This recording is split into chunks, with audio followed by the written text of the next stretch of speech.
வார்த்தையா இருந்ததான அந்த அமைப்பு என்ன செய்யப்படுகிறது? நிரூபிக்கப்பட்ட ஒரு அமைப்பு. இந்த அமைப்பை ஆவியானவர் அங்கீகரிக்கிறார், வார்த்தையினாலும் இரத்தத்தினாலும். அப்படிப்பட்டதான ஒரு துல்லியமான ஒரு அமைப்பை கொண்டு வந்திருக்கிறதான ஒரு நிலைப்பாடு, துல்லியமான ஒரு அமைப்பை கொண்டு வந்து நிரூபணம் செய்திருக்கிறதான ஒரு அமைப்பு. இன்னொரு ஆங்கிள உங்களுக்கு காட்டணும்னா, வார்த்தை என்று சொல்லும் பொழுது குமாரத்துவம்.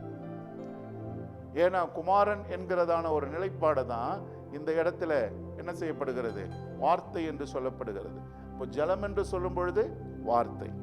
அப்போ வார்த்தையா இருந்தவர் இரத்தத்தினால் மாறி, மாமிசத்திலே மாறி, ஆவியினாலே முத்திரையிடப்பட்டவர்.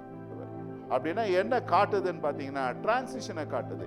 எப்படி ஆவியா இருந்த அந்த குமாரத்துவத்தை சுமந்து வந்த இயேசு இன்றைக்கு நமக்கு குமாரத்துவத்தை கொடுக்கும்படியாய் வந்திருக்கிறதான இந்த டிரான்சிஷன்.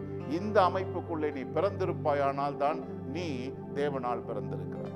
தேவனால் நீ பிறந்தால்தான் நீ குமாரனாய் மாற முடியும்.